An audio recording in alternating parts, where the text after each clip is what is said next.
पद्म पुराण कहता है कि परिवार वाले यदि भागवत सुने तो उसका लाभ उनके पितृ, उनके पूर्वज को प्राप्त होता है। तो यहाँ पर ऐसा ही हुआ। गोकर्ण जी भागवत कथा करने लगे और 7 दिन भागवत कथा की और 7वें दिन वह धुंधुकारी प्रेत योनि से भगवत पार्षद रूप प्राप्त करके भगवान के धाम में चला गया। सो श्रीमद् भागवत सुनने वाले का भी उद्धार करती हैं और जो सुनते हैं उनके परिवार का भी उद्धार करती है। हम और आप जब भागवत सुनने जा रहे हैं तो भागवत में श्रद्धा होनी चाहिए और श्रद्धा बढ़ाने के लिए हमें भागवत की महिमा सुननी चाहिए। आइए श्री वेदव्यास मुनि श्रीमद् भागवत प्रारंभ करने से पूर्व पद्म पुराण और स्कंद पुराण से कुछ अध्यायों में भागवत की महिमा बताते हैं। श्रीमद् भागवत की महिमा सुने और फिर भागवत कथा की ओर हम सब आगे बढ़ेंगे। श्रीमद् भागवत महिमा सुनाने से पहले श्री वेदव्यास मुनि ने एक बहुत सुंदर श्लोक मंगलाचरण के रूप में प्रस्तुत किया और ये अद्भुत श्लोक है। ये प्राय हम सबको ये श्लोक याद होना चाहिए क्योंकि ये श्लोक में हमारे भगवान का परिचय श्री वेदव्यास मुनि ने प्रदान किया। तो ये श्लोक का उच्चारण करते हैं और हम भागवत महिमा को प्रारंभ करते हैं। सच्चिदानंद रूपाय विश्वोत्पत्त्यादि हेतवे तापत्रय विनाशाय तापत्रय विनाशाय श्री कृष्णाय वयं नुमः श्री कृष्णाय वयं नुमः। अब देखिए ये श्लोक हम सब लोग सुनते हैं। श्रीमद् भागवत के प्रारंभ में, भागवत सप्ताह के प्रारंभ में कंपलसरी इस श्लोक का गान किया जाता है। तो श्रीमद् भागवत महात्म्य लिखने से पहले वेदव्यास मुनि ने मंगलाचरण किया, भगवान को प्रणाम किया। प्रणाम करते हुए चौथी लाइन में आप देख सकते हैं श्री कृष्णाय वयं नुमः। चौथी लाइन में क्या कहते हैं? श्री कृष्णाय, भगवान श्री कृष्ण को, वयम, हम लोग, नुमः, नमस्कार करते हैं। तो इतना तो समझ में आ गया कि इस श्लोक में वेदव्यास मुनि भगवान कृष्ण को नमस्कार कर रहे हैं। तो मानो भगवान वेदव्यास मुनि को किसी ने पूछा कि व्यास जी आप इतना बड़ा ग्रंथ लिखने से पहले कृष्ण को प्रणाम क्यों कर रहे हैं? तो वेदव्यास मुनि कहते हैं कि कृष्ण मेरे इष्ट हैं, कृष्ण मेरे आराध्य है, मेरे ईश्वर है। तो वेदव्यास मुनि को पूछा गया कि कथम भूतम कृष्ण, कृष्ण कैसे हैं? कृष्ण का इंट्रोडक्शन दीजिए, उनकी बायोग्राफी दीजिए, कृष्ण के विषय में परिचय दीजिए। इस छोटे से चमत्कारिक श्लोक में भगवान श्री कृष्ण का परिचय दिया गया है। इस छोटे से श्लोक में भगवान श्री कृष्ण का 3 परिचय दिया गया है। एक, कृष्ण का स्वरूप परिचय, दूसरा कृष्ण का सामर्थ्य परिचय और तीसरा कृष्ण का स्वभाव परिचय। आ 3 આવી જાય ને એટલે બધું પૂરું થાય। તમારે દીકરી દેવી હોય કે દીકરી લેવી હોય, 3 વસ્તુ ખાલી હોવી જોઈએ, स्वरूप, स्वभाव और सामर्थ्य। किसी के भी साथ संबंध जोड़ने के लिए 3 चीज काफ़ी है। स्वरूप क्या है, स्वभाव क्या है और सामर्थ्य क्या है। तो इस श्लोक में वेदव्यास मुनि भगवान कृष्ण के स्वरूप, सामर्थ्य और स्वभाव का परिचय देते हैं। सो कथम कृष्णाय वयम नुमः, कृष्ण को हम नमस्कार करते हैं। कथम भूतम कृष्ण, कैसे हैं कृष्ण, कृष्ण का रूप कैसा है, स्वरूप कैसा है? तब वेदव्यास मुनि कहते हैं सच्चिदानंद रूपाय। श्री वेदव्यास मुनि कहते हैं सच्चित आनंद रूपाय। रूप, कृष्ण का रूप कैसा है? सच्चित और आनंद से बना हुआ। थोड़ा सा कंपेयर करना होगा क्योंकि हम भगवान को देखते हैं तो यहाँ से कंपेयर करके देखेंगे तो इजी हो जाएगा। कृष्ण सच्चित आनंद है। हमारा रूप कैसा है? हमारा रूप जो है पंच महाभूत से बना हुआ है, पृथ्वी, जल, अग्नि, वायु और आकाश, ये हमारा रूप है।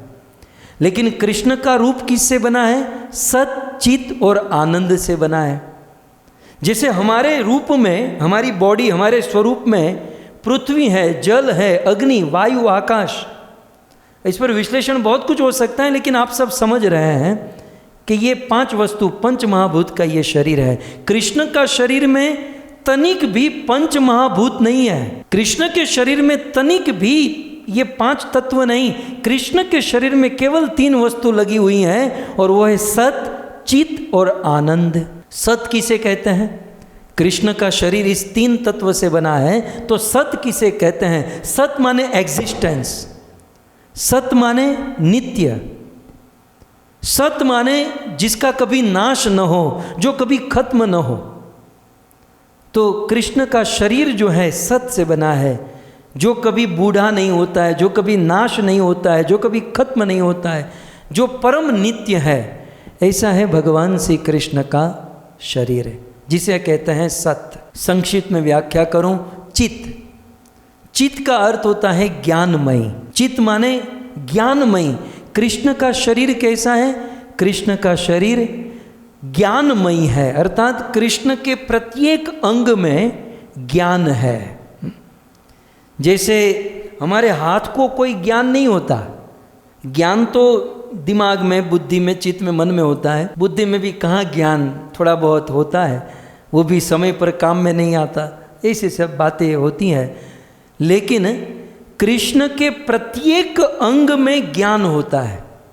इसलिए ब्रह्मा जी ने ब्रह्म संहिता में क्या कहा? हम इस्कॉन में रोज गाते हैं श्रृंगार दर्शन के समय, अंगानी यस्य सकलेन्द्रिय वृत्ति मंती पश्यंती पंति कलयंती चिरम जगंते।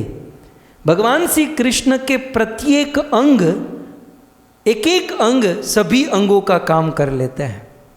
यह है कृष्ण का स्वरूप। सो चित्त माने ज्ञानमय। कृष्ण के प्रत्येक अंग जो है ज्ञानमय है। और तीसरा कृष्ण में जो लगा हुआ है वो है आनंद।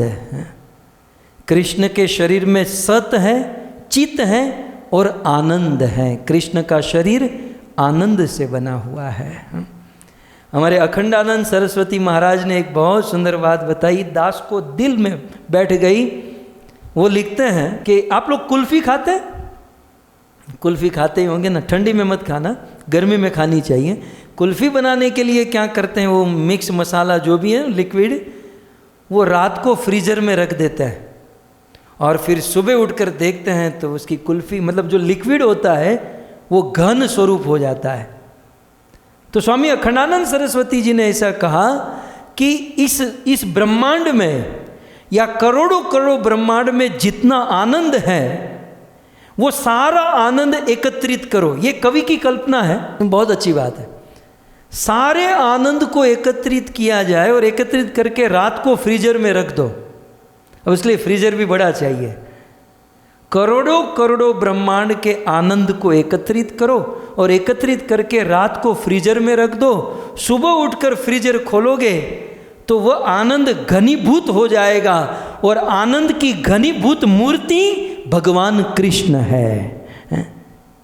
वो आनंद स्वरूप है। इसलिए नंद के घेर आनंद भयो। वहाँ राजा दशरथ के वहाँ जो आनंद सिंधु सुख राशि, आनंद ही आनंद, क्योंकि भगवान का स्वरूप ही आनंद का है। तो ये हो गया स्वरूप परिचय संक्षिप्त में कि भगवान श्री कृष्ण का स्वरूप कैसा है, सत, चित और आनंद से बना हुआ है। अच्छा, तो किसी ने पूछा कि भाई कृष्ण का स्वरूप तो बहुत अच्छा है, लेकिन सामर्थ्य तो होना चाहिए। केवल स्वरूप से काम बनेगा नहीं ना प्रभु जी, केवल स्वरूप से काम होगा नहीं। कितनी भी अच्छी लड़की हो, शादी करके घर पर आए, लेकिन भोजन पकाना न आए तो बर्गर ने ब्रेड पाव डट्टा खाए खाए जीवन काटवानु। सामर्थ्य तो होना चाहिए ना कि भाई उसको सब्जी बनाने को आए, तड़का लगाने को आए, भोजन है। तो स्वरूप तो बहुत अच्छा है हमारे लाडले लाल का, कृष्ण का, लेकिन सामर्थ्य क्या है, काम काज में कैसा है ये बंदा। तो दूसरी लाइन में श्री वेदव्यास मुनि सामर्थ्य परिचय बता रहे हैं। और सामर्थ्य परिचय क्या है? विश्वोपति आदि हे तवे, बोलिए विश्वोपति आदि हे तवे। यह है सामर्थ्य परिचय। विश्व उत्पत्ति आदि है तव, अर्थात कृष्ण का सामर्थ्य कैसा है? बोले विश्व की उत्पत्ति। कृष्ण वो है जो केवल एक हाउस की नहीं, एक गाड़ी बंगले की नहीं, पूरे विश्व की उत्पत्ति, पूरे जगत की उत्पत्ति करने वाले हैं कृष्ण। समाज में 2-5 लोग बैठते हैं, या अमेरिका में तो पता नहीं, भारत में पान के गल्ले पर बैठते हैं, बीड़ी फूंकते फूंकते बात करते हैं कि ये ट्रंप और बिडेन के बीच में क्या चल रहा है? હવે તારા ઘરે શું ચાલે છે જો ને, तो तू ट्रंप ने बिडेन ने शा माटे आदरे छो? गांव में, भारत में, वो भी छोटे से गांव में जहाँ खाने के वांदे हैं, न्या ट्रंप नु उपाड़े। लेकिन 2-5 लोग बैठे, ऐसे ही 2-5 लोग बैठे होते, फिर चर्चा क्या चलती है, भाई हमारे समाज में बड़ा आदमी कौन है? अब नवरा तो ऐसी बात करेंगे, कुछ ज्ञान बुद्धि, कोई साधु संगति होगी तो कृष्ण कथा होगी, बाकी संगति नहीं तो क्या करे? समाज में बड़ा आदमी कौन है? जब ऐसी चर्चा चलती है तो फिर बीड़ी फूंकते फूंकते कहते हैं फलाना भाई तो महीने के इतने पैसे कमाता है, फलाने भाई का खेती का प्रोडक्शन इतना है, फलाने का प्रोडक्शन इतना है। फिर सार क्या होता है? जिसका प्रोडक्शन, पैसे का, मैन्युफैक्चर का जो प्रोडक्शन अधिक होता है वो बड़ा आदमी है। ठीक है? यदि कृष्ण के ऊपर दृष्टि करें तो कृष्ण का प्रोडक्शन क्या है? कृष्ण क्या प्रोडक्ट करते हैं? कहते हैं विश्व उत्पत्ति। हम और आप इस दुनिया में जो देख रहे हैं, ईशावास्यम इदम सर्वम, ये सर्वम, ये पूरा ब्रह्मांड के ब्रह्मांड जो है, ये कृष्ण के अंदर से उत्पन्न होता है। ये कृष्ण का सामर्थ्य है। हमें तो एक पत्नी, 2-3 बच्चे, घर परिवार चलाने में तो फीण निकल जाते हैं, आदमी पूरा परेशान हो जाता है। लेकिन कृष्ण का सामर्थ्य क्या है? विश्व को उत्पन्न करते हैं, और उत्पन्न ही नहीं करते, विश्व उत्पत्ति और आदि माने उनको मेंटेन करते हैं। सूर्य, चंद्र, प्रकाश, हवा, पानी, ये सब कुछ देकर भगवान श्री कृष्ण सबको मेंटेन। आज इस दुनिया में मैं चैलेंज के साथ आपको कहूं, भूखा कोई नहीं मर रहा है। जिस ईश्वर ने दुनिया बनाई है, दुनिया के जीवों को जिलाने के लिए ईश्वर कहीं ना कहीं से भोजन की व्यवस्था कर देता है। आज भूखे कोई नहीं मर रहे हैं तो खा के मर रहे हैं। क्या हुआ? डायबिटीज़ हो गई, बहुत खाता था मैं। क्या हुआ? ब्लड प्रेशर हो गया। क्या हुआ? चर्बी बढ़ गई। क्या हुआ? वजन बढ़ गया, हार्ट अटैक। भूखा कोई नहीं मर रहा है, जो भी मर रहे हैं खा के मर रहा है। सो भगवान श्री कृष्ण विश्व को प्रकट करते हैं, विश्व को मेंटेन करते हैं। और जब देखते हैं कि एक्सपायरी डेट आ चुकी है, अब दुनिया में कोई भी भौतिक वस्तु है उसकी एक्सपायरी डेट तो होनी है, जात से ही ध्रुवम मृत्यु, तो कृष्ण ही इस ब्रह्मांड का प्रलय कर देते हैं। यह है कृष्ण का सामर्थ्य परिचय है। पूरे विश्व के विश्व को जो प्रकट करता है, विश्व के विश्व को मेंटेन करता है, और विश्व के विश्व का प्रलय करता है। अंग्रेजों ने एक काम बहुत अच्छा किया, वैसे बहुत सारा कुछ अच्छा किया, लेकिन एक काम बड़ा अच्छा किया। वो क्या? अंग्रेजों ने कृष्ण को गॉड कहा। क्या कहा? गॉड है। गॉड की डेफिनेशन क्या है? GOD, God. G माने जनरेटर, O माने ऑपरेटर, एंड D माने डिस्ट्रॉयर। जो संसार को जनरेट करे, ऑपरेट करे और डिस्ट्रॉय करे, दैट मीन्स गॉड है। और वे गॉड कौन है? वेदव्यास मुनि कहते हैं श्री कृष्णाय वयम नमः। कितनी सीधी बात, कितनी क्लियर बात, लेकिन फिर भी कुछ लोग बापू बाबा में फंसे हुए हैं। बताइए।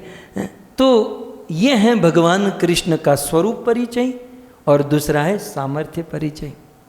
तब किसी ने कहा, वेदव्यास जी, अब बंदे का स्वरूप दिखने में अच्छा हो, काम काज में भी अच्छा हो, लेकिन 24 घंटा मुंह चढ़ाकर बैठे रहे तो कुछ काम क्या नहीं।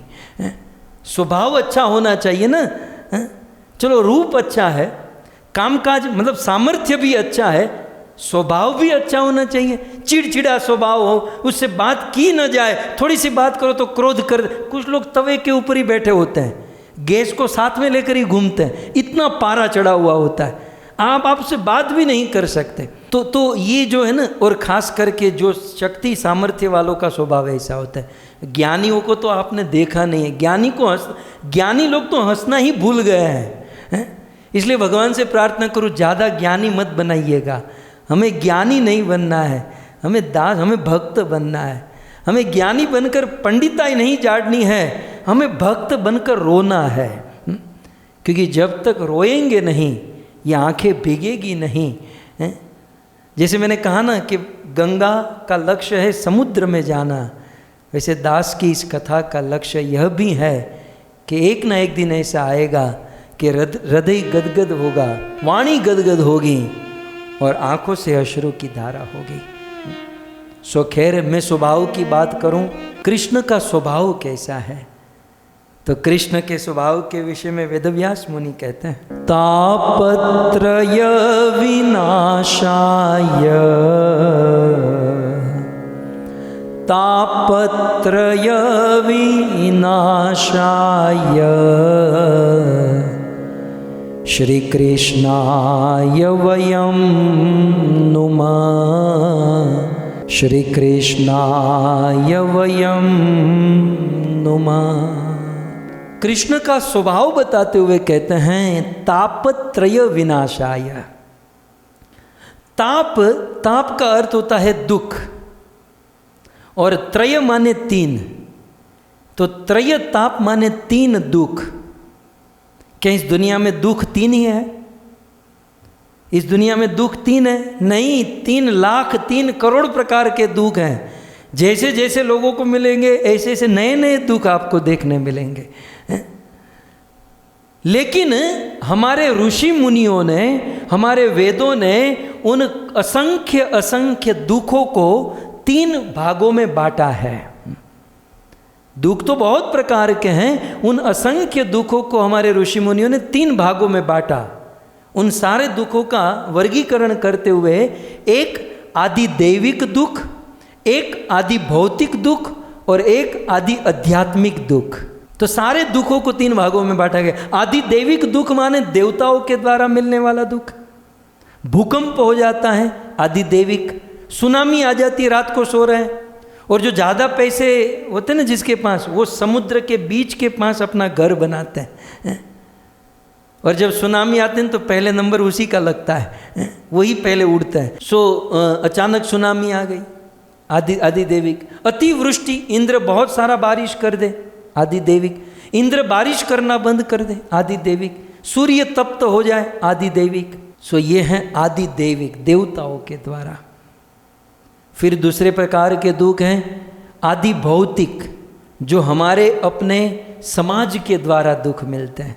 चाणक्य पंडित ने लिखा, हमारा अपना समाज हमें जितना दुख देता है उतना बाहर वाले या दूर वाले नहीं देते। चाणक्य जी ने लिखा, शरीरे अरि प्रहरति स्वजन हृदयस्तुवा। शत्रु तो शस्त्र से मारता है, लेकिन स्वजन वाणी से, अपनी बोली से मारता है। शरीरे अरि प्रहरति और स्वजन हृदयस्तुवा। शत्रु शरीर शस्त्र से मारता है, लेकिन स्वजन शब्द से मारता है। शस्त्र से लगा हुआ घाव थोड़ी सी ट्रीटमेंट करा लो, ठीक हो जाता है, लेकिन वाणी का घाव जो स्वजनों के द्वारा लगता है वो जन्म जन्म तक नहीं मिटता है। आपके सामने मीठी मीठी बातें करेंगे, और जैसे ही आप मुड़ कर जाओगे आपके पीठ के पीछे ही आपकी निंदा करेंगे, ईर्ष्या करेंगे। ये सब आदि भौतिक क्लेश है। किसी व्यक्ति के द्वारा दुख मिलना आदि भौतिक। फिर इसमें बहुत सारे लोग, बहुत सारी बातें आ जाती हैं। और फिर तापत्रय, तीसरे प्रकार का ताप दुख है, वो है आदि आध्यात्मिक दुख। जो दुख हमें हमारे मन के द्वारा मिलता है, हमारा मन ही हमें दुख देता है। मन में अनेकों प्रकार की कामना इच्छाएं हैं, जब वो पूर्ण नहीं होती हैं तो हम दुखी हो जाते हैं। तो ये 3 प्रकार के दुख, इसमें बहुत सारी बातें लेकिन आप समझ चुके हैं। तापत्रय, 3 प्रकार के दुखों से पूरी दुनिया झुलस रही है। ये कोरोना भी इसी के अंदर आता है। किसी ने मुझे पूछा था कि कोरोना जो है, कोविड जो है, ये 3 प्रकार के दुखों में से कौन सा दुख है? आदि दैविक, आदि भौतिक, आदि। अब पूछने की क्या बात है, इस्कॉन में भक्ति करते हो, सिद्धांत बिल्कुल क्लियर है। कोविड जो है आदि भौतिक क्लेश है, कोविड आदि भौतिक है। सो तापत्रय विनाशाय, तो ये जो 3 प्रकार के दुखों से संसार दावा नल लीढ़ लोक, पूरी दुनिया झुलस रही है। लेकिन अब कृष्ण का स्वभाव कैसा है कि जीवन में कितना भी दुख हो, अनेकों प्रकार से दुखी व्यक्ति यदि कृष्ण की शरण ग्रहण करें तो कृष्ण का स्वभाव है कि वे उन शरण ग्रहण करने वाले व्यक्ति के सारे दुखों को विनाश कर देते हैं। ताप त्रय, 3 प्रकार के ताप विनाशाय, भगवान श्री कृष्ण खत्म कर देते हैं, नष्ट कर देते हैं। ये है मेरे कृष्ण का स्वभाव है। अब तो लड़का अच्छा लगा ना, स्वरूप भी अच्छा, सामर्थ्य भी अच्छा और स्वभाव भी अच्छा, कि कितना भी दुखी व्यक्ति शरण में यदि आ जाए, करना कुछ नहीं है, कोई ध्यान नहीं, कोई तप नहीं, केवल माम एकम शरणम ब्रज, अर्जुन शरण ग्रहण करो, अहम त्वाम सर्व पापे भ्यो मोक्षयिष्यामि, पापों से मुक्त कर दूंगा, मुक्ति दे दूंगा, केवल शरण में आ जाओ। मदन गोपाल शरण तेरी आयो, शरण में चले जाने से सारे पापों को भस्म कर देते हैं। यह है कृष्ण का स्वभाव। कितना सुंदर श्लोक। सच्चिदानंद रूपाय, जिस कृष्ण का रूप सच्चित आनंद से बना है, विश्वोत्पत्ति आदि हेतवे, जिस कृष्ण का सामर्थ्य विश्व का सर्जन पालन और प्रलय करना है, और जिस कृष्ण का स्वभाव 3 प्रकार के तापों का विनाश करना है, ऐसे कृष्णाय, न तू बापू न तू बाबा, ये सब करने वाले कौन है? कृष्णाय, ऐसे कृष्ण को वयम नुमः, हम लोग प्रणाम करते हैं। अब बात आई इसलिए साथ ही साथ समझा देता हूँ कि यहाँ पर कृष्णाय नमः नहीं लिखा है। एक बात ध्यान से दिखाई दे रहा है श्लोक में क्या लिखा है? श्री कृष्णाय। कृष्ण के आगे व्यास मुनि ने श्री शब्द लगाया। श्री का अर्थ है श्रीमती राधा रानी। श्री माने श्री जी। तो वेदव्यास जी कहते हैं राधा के साथ कृष्ण को प्रणाम करता हूँ, क्योंकि राधा के बिना श्याम 50%, बिल्कुल आधा तो हम लोग मानते हैं, बाकी वो तो अपनों को कुछ मानते ही नहीं है यदि राधा न हो तो। श्री कृष्णाय, राधा के साथ कृष्ण को नमः, नमस्कार करता हूँ। और एक शब्द, क्रांतिकारी शब्द, वो है वयम। देखिए वयम, वेदव्यास जी अकेले प्रणाम नहीं कर रहे हैं। ये वयम शब्द बहुवचन में है। संस्कृत में 3 वचन होते हैं, एक वचन, द्विवचन, बहुवचन। न तो अकेले वेदव्यास, न तो किसी को साथ लेकर, वेदव्यास पूरी दुनिया को साथ में लेकर नमस्कार कर रहे हैं। दास को ऐसा लगता है कि वयम शब्द देकर वेदव्यास मुनि युग धर्म की स्थापना कर रहे हैं। ये कलयुग का धर्म युग धर्म है, संकीर्तन है, साथ में रहकर, संग में रहकर भजन करना। तो वेदव्यास अकेले नमस्कार नहीं कर रहे हैं, वयम संगति में रहकर, संग में रहकर भगवान श्री कृष्ण को नमस्कार कर रहे हैं, भगवान श्री कृष्ण को प्रणाम कर रहे हैं। सो इस प्रकार भागवत की महिमा सुनाते हुए वेदव्यास मुनि सर्वप्रथम इस प्रकार से भगवान श्री कृष्ण को दोनों हाथ जोड़कर नमस्कार किए और अब भागवत महिमा आगे बढ़ाते हैं। तो आइए हम भी एक बार इस श्लोक का उच्चारण करें और भागवत महिमा को हम आगे सुनें। सभी भक्त एक साथ बोलेंगे। सच्चिदानंद रूपाय विश्वोत्पत्त्यादि हेतवे तापत्रय विनाशाय श्री कृष्णाय वयं नुमः। श्री कृष्णाय वयं नुमः।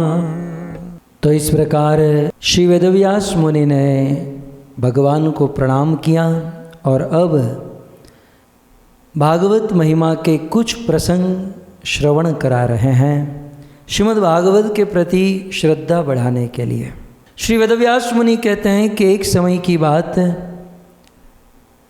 धेनुमती नदी के तट पर अनेक ऋषि मुनि एकत्रित हुए और श्री उग्र श्रवासूत को जिज्ञासा करते हैं कि हे सूत जी आप भागवत कथा करने में सूर्य के समान हो, तो कृपया करके आप हमें भागवत कथा का श्रवण कराइए। ऐसी कथा जो संसार के पापी से पापी व्यक्ति को भी पवित्र करे, ऐसी कथा जो कलयुग के कलमश से मुक्त करें, ऐसी कथा जो मन को वश में करें, ऐसी कथा जो मात्र देवी देवता ही नहीं स्वयं भगवान कृष्ण को भी प्रसन्न करें, ऐसी समस्त महिमाओं से मंडित कृपया करके आप हमें कोई कथा सुनाइए। तब सूत जी कहते हैं कि हे ऋषि मुनियों, ऐसी समस्त गुण और समस्त महिमाओं से मंडित केवल एक ही कथा है और वो है भागवत कथा। सूत जी कहते हैं कि जैसे कोई घोर वन हो और उस घोर वन में छोटे मोटे हिंसक पशु पक्षी तो होते ही हैं, लेकिन जब वनराज केसरी सिंह गर्जना करता है तो सिंह की गर्जना को सुनकर सारे पशु पक्षी वहाँ से उस स्थान को छोड़कर भाग जाते हैं। वैसे जहाँ श्रीमद् भागवत की गर्जना होती है, तो जहाँ पर श्रीमद् भागवत की ध्वनि सुनी जाती है, वह ध्वनि सुनने मात्र से ही हमारे हृदय के छोटे मोटे पाप हमारे हृदय को छोड़कर भाग जाते हैं। सो भक्ति ज्ञान विरागाणाम विवेको वर्धते महान। भक्ति ज्ञान और वैराग्य को बढ़ाने वाली केवल एक कथा है और वो है श्रीमद् भागवत कथा। श्रीमद् भागवत कथा की महिमा क्या कहूँ। जिस समय सुखदेव गोस्वामी महाराज परीक्षित को कथा सुनाने जा रहे थे, उस समय संसार के ऋषि मुनि मनुष्य तो कथा में आए ही, आप सब लोग जानते हैं। तत्रोप जगमुम भुवनम पुनाना महानुभावा मुनिया स शिष्या, समस्त ऋषि मुनि, वहाँ ऋषि मुनियों की जमात लग चुकी थी। लेकिन आश्चर्य की बात यह है शौनक जी, आश्चर्य की बात यह है कि उस समय भागवत सुनने के लिए कभी नहीं मरने वाले देवता भी इस धरती पर आ गए। और उन देवताओं ने, अब जब देवता आए तो अपने हाथ में अमृत का कलश लेकर, अमृत का घड़ा लेकर ये सारे बुद्धिमान देवता सुखदेव गोस्वामी के पास आए। सुखदेव गोस्वामी से कहा कि सुखदेव जी, ये हम स्वर्ग का धन लेकर आए हैं। जैसे आज का कोई बिजनेसमैन किसी वक्ता को थोड़ा सा पैसे निकाल कर दे, तो स्वर्ग में तो कोई करेंसी नहीं है ना, स्वर्ग की करेंसी जो है वो अमृत है। तो देवताओं ने अपनी करेंसी, अपना अमृत निकाल कर सुखदेव जी को देने का प्रयास किया और कहा कि ये अमृत आप रख लीजिए और इसके बदले आप हमें भागवत सुना दीजिए। तब सुखदेव गोस्वामी को बड़ा क्रोध आ गया और वहाँ पर सुखदेव गोस्वामी एक श्लोक बोले। सुखदेव जी कहते हैं, क्व कथा क्व सुधा लोके क्व काच क्व मणि महान। अरे कहाँ ये सुंदर पवित्र पावनी ये भागवत गाथा, ये कथा, और कहाँ तुम्हारा तुच्छ ये स्वर्ग का धन, ये स्वर्ग का अमृत। ये कथा मणि के समान और तुम्हारे स्वर्ग का अमृत एक शीशे के टुकड़े के समान। और आज तुम लोग ये कांच का टुकड़ा और मणि की तुलना, हीरे की तुलना करने जा रहे हो। ये बहुत बड़ा अपराध तुमने किया है और इसलिए मैं कहीं श्राप न दे दूं उसके पहले ये स्थान छोड़कर तुम चले जाओ, क्योंकि श्रीमद् भागवत को खरीदा नहीं जा सकता, श्रीमद् भागवत को आत्मसात किया जाता है। આપણે ગુજરાતીમાં એવું કહેવાય કે ભાગવત વેચવાનો વિષય નથી। ભાગવત વેચવાનો વિષય નથી, ભાગવત વહેંચવાનો વિષય છે। भागवत बेचने का सब्जेक्ट नहीं है, भागवत बांटने का सब्जेक्ट। ये बांटने की वस्तु है। और भागवत खरीदने की वस्तु नहीं है, इतना पैसा दे दिया, ये दे दिया, भागवत खरीद लिया, नहीं, नको। कभी सोचना भी मत, नहीं तो देवताओं जैसी हालत होगी। सुखदेव जी बस श्राप देना ही बाकी रह गया था। श्रीमद् भागवत को हम सोचे कि कुछ भौतिक वस्तु के द्वारा खरीद लेंगे, कभी नहीं। श्रीमद् भागवत को खरीदा नहीं जा सकता, इसे आत्मसात किया जा सकता है। और भागवत प्राप्त करने का जो धन है वो एक ही धन है, और वो है श्रद्धा, भाव, प्रेम। श्रद्धा के द्वारा, भाव के द्वारा इस भागवत को आत्मसात किया जाता है। सो शौनक जी को सुध गोस्वामी कहते हैं, वेदव्यास मुनि लिखते हैं कि बड़े बड़े देवता भी भागवत सुनना चाहते। तो किसी ने पूछा कि देवता क्यों भागवत सुनेंगे भाई? तब व्यास मुनि लिखते हैं कि देवताओं के पास अमृत तो है, लेकिन ध्यान से सुनिएगा, देवताओं के पास जो अमृत है वो अमृत रोगों से दूर कर देता है, वो अमृत बुढ़ापे से बचा लेता है, लेकिन स्वर्ग का अमृत भी मृत्यु से नहीं बचा सकता। जो स्वर्ग के फेरे में पड़े ना, कुछ लोग यज्ञ करते हैं, फलाना कर्म कांड, फलाना यज्ञ, उनके लिए मैं बता दूं, स्वर्ग में जाओगे वहाँ अमृत है, लेकिन अमृत रोगों से मुक्त करता है, उम्र लंबी बना देता है, लेकिन मृत्यु से नहीं बचा सकता। लेकिन भागवत कथा अमृत एक ऐसा अमृत है जिसका कोई पान कर लेता है तो वह जन्म जन्मांतर तक मृत्यु से बच जाता है। जो प्रभाव स्वर्ग के अमृत में नहीं है वो प्रभाव भागवत कथा अमृत में है। ये भागवत मरने से बचा लेता है। आप कहोगे भागवत सुनने से कोई आदमी मरेगा? नहीं, नहीं मरेगा, क्योंकि मरने की डेफिनेशन क्या है? मरने की डेफिनेशन क्या है? मरते समय कष्ट होना, दुख होना, दर्द होना, और मरने के बाद नरक में जाना, और नरक में दंड भोगत कर फिर से जन्म लेना, उसे मरना कहते हैं। लेकिन शरीर छोड़ने के बाद भगवान के पास चले जाना, भगवान के धाम को प्राप्त करना, ये मरना नहीं है, ये मृत्यु के ऊपर विजय प्राप्त करना है।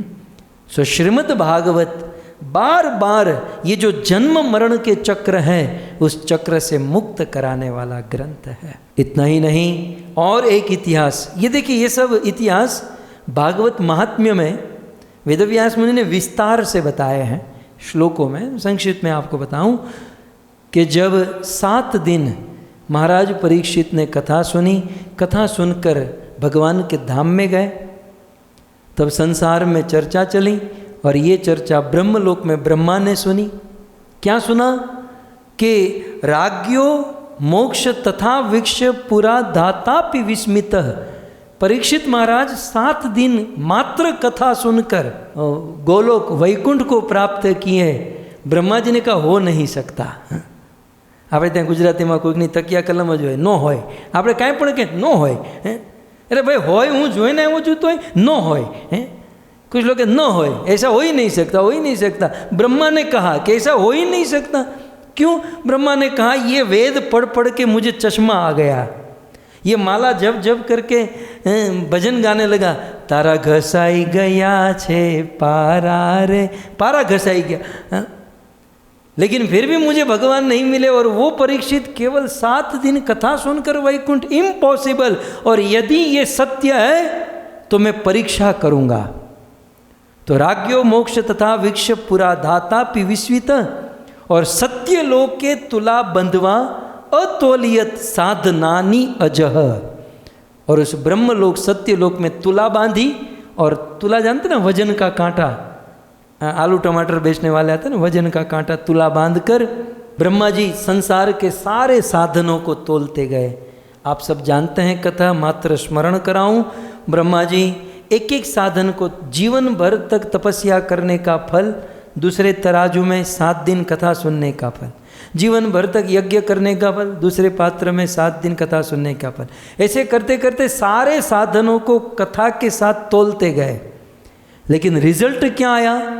सारे साधन एक एक करके तो बात छोड़ दीजिए, लेकिन सारे साधन एक साथ तराजू में रखे, और एक तराजू में 7 दिन कथा सुनने का फल जब रखा और तराजू उठाया, दुनिया के सारे साधन हल्के हो गए, और 7 दिन कथा सुनने का जो साधन था वो भारी हो गया।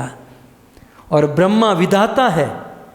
ये संसार का रिजोल्यूशन जो है, विधि विधान, ये ब्रह्मा बनाते हैं। और उस दिन विधाता ने, ब्रह्मा ने एक रिजोल्यूशन पास किया कि भाई ये तो बिल्कुल सत्य बात है कि जीवन में और कितने भी साधन कर लो, मर जाओगे लेकिन फल नहीं मिलेगा, लेकिन भागवत मात्र सुन लो तो 7 दिन में ही आपका उद्धार हो सकता है। ये है भागवत की महिमा। श्रीमद् भागवत के विषय में और एक महिमा बताते हुए श्री वेदव्यास मुनि कहते हैं कि भक्ति महारानी, साक्षात हम और आप जो भक्ति करते हैं ना, थोड़ी बहुत, ज़्यादा तो मैं तो नहीं करता, आप सब करते हैं क्योंकि देवता जैसे लग रहे हैं, तो भक्ति तो बहुत आप लोग कर रहे होंगे। तो वो जो भक्ति हम करते हैं ना, वो मूर्तिमान स्वरूप है। जैसे गंगा नदी भी है, कन्या भी है, जैसे तुलसी पौधा भी है और उसका रूप भी है, जैसे पवन बहता भी है और देवता भी है। तो प्रत्येक वस्तु के अधिष्ठाता देव है, वैसे भक्ति की अधिष्ठात्री देवी साक्षात भक्ति देवी। तो भक्ति देवी एक समय की बात वृंदावन में थी और उनके पुत्र ज्ञान और वैराग्य मूर्छित थे, और उसी समय नारद मुनि वृंदावन में पहुंचे। नारद जी ने कहीं पर किसी के रोने की आवाज़ सुनी। नारद जी ने कान लगाया, कोई रो रहा है। बेचारा नारद जीवन में पहली बार पृथ्वी पर आया था। नारद ने सोचा कि पृथ्वी बहुत अच्छी है, पृथ्वी बहुत अच्छी, चलो जाकर देखूं तो सही। तो सबसे पहले कोई रोने वाला बंदा मिला नारद मुनि को। तो कहीं से रोने की आवाज़ आ रही थी। नारद जी ने दूर से देखा तो एक 16 साल की कन्या ब्रज वृंदावन धाम में 2 बूढ़े के बीच में बैठी हुई थी और रो रही थी, क्रंदन कर रही थी। नारद जी निकट गए तो उस कन्या ने कहा, भो भो साधु, ए साधु, भो भो साधु क्षणम तिष्ठ मत चिंता अपि नाशय। ए साधु, एक घड़ी यहाँ पर रुक जाओ और मेरी चिंता को दूर कर दो। नारद जी ने कहा, 1 मिनट में चिंता दूर हो जाएगी? बोले हाँ साधु। साधु तो 1 घड़ी, आधी घड़ी, आधी में पुनि आध, 1 घड़ी तो बहुत ज़्यादा है। सत्संग आधी से भी आधी घड़ी भी मिल जाए तब भी जीवन धन्य हो सकता है। नारद जी ने कहा, लेकिन हुआ क्या ये तो बताओ, प्रॉब्लम क्या है, आप कौन हो और ये दोनों बूढ़े कौन हैं? तब भक्ति महारानी ने कहा कि हे नारद जी, ये जो मैं भक्ति देवी हूँ और ये जो मेरे बाजू में लेटे हुए हैं, ये दोनों मेरे पुत्र हैं, ज्ञान और वैराग्य। नारद जी ने सिर खुजाया होगा, ये आपके बेटे आपसे भी ज़्यादा बूढ़े हो गए और आप 16 साल की कन्या, मुझे कुछ समझ में नहीं आ रहा है, ये है क्या? तब भक्ति महारानी ने अपनी सारी दुर्दशा बताई कि हे नारद जी, द्रविड़ देश में मेरा जन्म तो हो गया, कर्नाटक में मेरी वृद्धि हुई, द्रविड़े अहम उत्पन्ना वृद्धि कर्नाटके गता क्वचित क्वचित महाराष्ट्रे गुर्जरे जीर्णताम गता। लेकिन जैसे जैसे महाराष्ट्र, वापी, वलसाड़, सूरत, गुजरात, राजस्थान जैसे जैसे आगे बढ़ती गई, लोग मुझे ठुकराते गए, किसी ने मुझे स्वीकार नहीं किया और मैं बूढ़ी हो गई, मेरे पुत्र ज्ञान और वैराग्य दोनों बूढ़े हो गए। और ब्रज वृंदावन की महिमा को हमने सुनी थी, हम ब्रज वृंदावन में आए और यहाँ वृंदावन के प्रभाव से नारद जी मैं तो जवान हो गई, लेकिन मेरे पुत्र ज्ञान और वैराग्य बूढ़े और यहाँ आकर मूर्छित होकर गिर गए। नारद जी कृपया करके मेरे पुत्र को जीवित कर दीजिए। नारद जी ने कहा, लेकिन मैं कैसे इसे जीवित करूं? भक्ति देवी ने कहा, नारद जी मैं आपको जानती हूं, आपके पराक्रम को नारद जी मैं जानती हूं। जयति जयति देवो यस्य कायादु वस्ते, आपने सुनीति के पुत्र ध्रुव को 2 मिनट के लिए मार्ग में मिले थे और 2 मिनट के उस उपदेश में आपने ध्रुव को 6 महीने में भगवान की प्राप्ति करा दी। और ध्रुव को तो आप साक्षात मिले थे, लेकिन प्रहलाद को तो वो तो गर्भ में था, और गर्भ में रहे हुए प्रहलाद की मां को आपने क्या उपदेश दिया, उस उपदेश को सुनकर वह प्रहलाद जन्म से ही महाभागवत के रूप में प्रकट हुआ।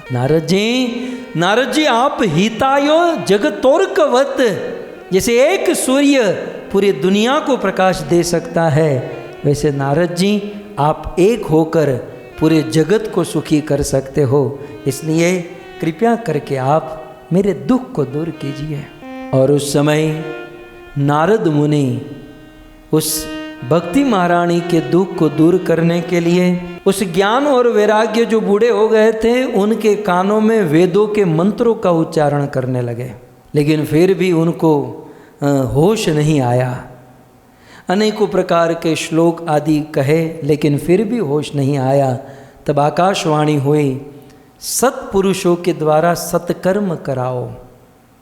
नारद जी सोच में पड़ गए, सत्पुरुष के द्वारा सत्कर्म, ये सत्कर्म क्या है? इस प्रश्न का उत्तर खोजने के लिए नारद मुनि वृंदावन से बद्रीनाथ गए, क्योंकि वहाँ साधु संत होते हैं। बद्रीनाथ धाम में नारद मुनि का मिलन ब्रह्मा के प्रथम 4 पुत्र सनक, सनातन, सनकादिकों के साथ हुआ। और सनकादिकों ने पूछा कि नारद जी, जैसे लोभी व्यक्ति का धन कोई लेकर चला जाए और वह जितना दुखी होता है उतने आप दुखी दिखाई दे रहे हो, साधु होकर दुखी, बताओ आपके दुख का कारण क्या है?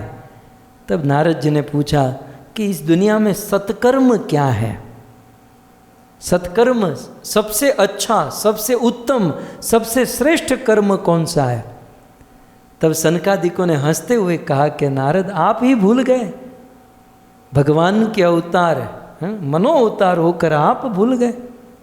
इस दुनिया में कर्म तो बहुत है और सब लोग अपने अपने कर्म को उत्तम कर्म मानते हैं, परंतु सबसे उत्तम कर्म भगवान की दृष्टि से या वेद शास्त्र की दृष्टि से सबसे उत्तम कर्म यदि कोई है तो वो है यज्ञ करना।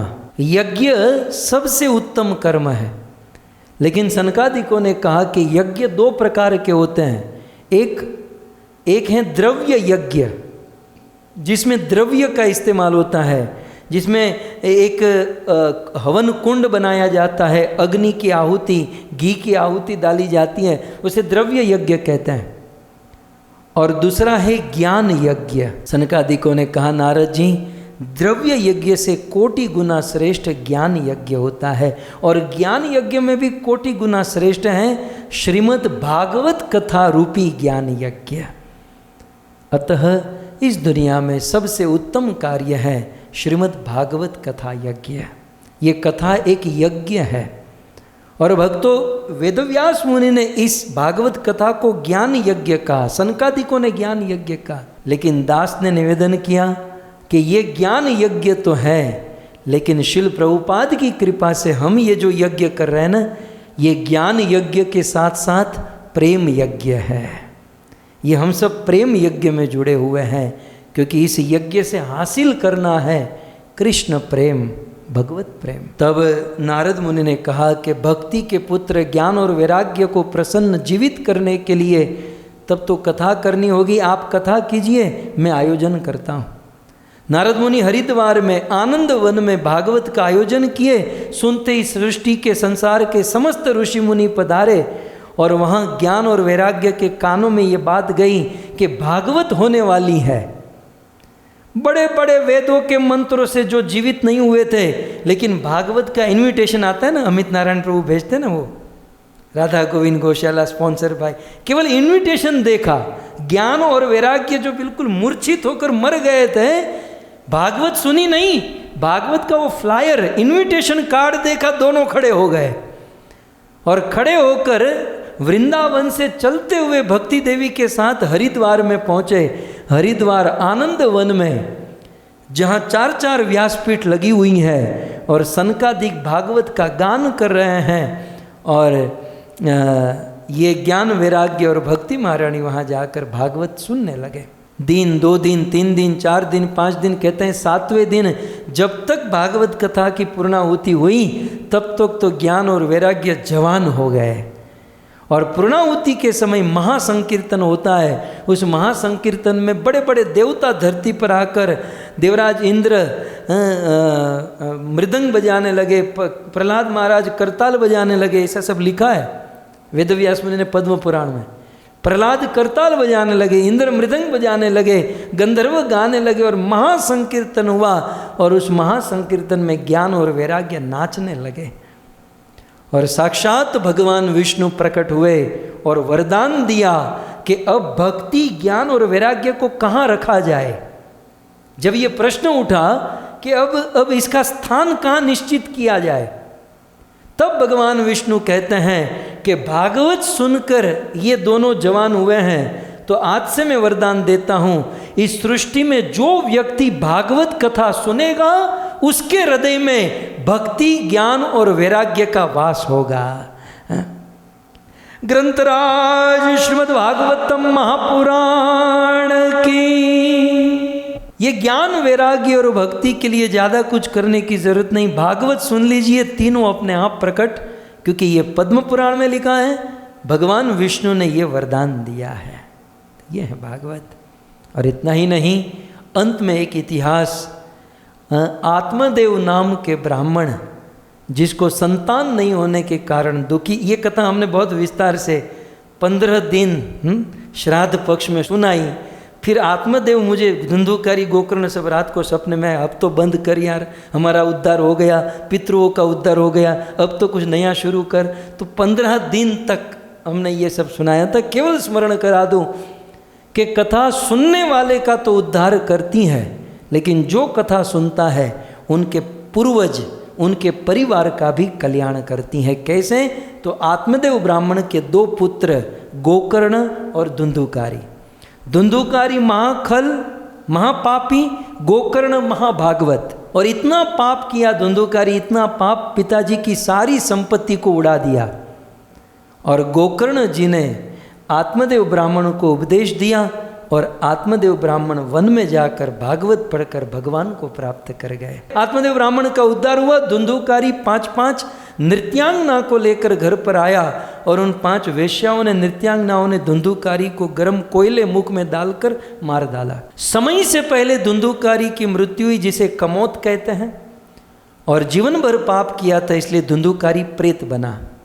वहाँ गोकर्ण ने गया में श्राद्ध तो किया, लेकिन पापी प्रेत का उद्धार वे नहीं कर पाए। एक दिन घर पर आए, उनको पता चला और अपने भाई प्रेत बने हुए धुंधुकारी का उद्धार करने के लिए ब्राह्मणों को पूछा, कोई जवाब नहीं दे पाया। तब गोकर्ण महाराज ने सूर्य की गति को रोका। सूर्य देव ने कहा कि जीवन भर जिसने पाप किया है, कमौत हुई है, ऐसे पापी प्रेत का उद्धार करने के लिए केवल एक ही साधन है, और वो है श्रीमद् भागवत सप्ताहम श्रवणम कुरु। एक ही साधन है, श्रीमद् भागवत सप्ताह का श्रवण करना। श्रीमद् भागवत सप्ताह का यदि कोई श्रवण करता है तो स्वयं व्यक्ति का और उनके पूर्वज का उद्धार हो सकता है।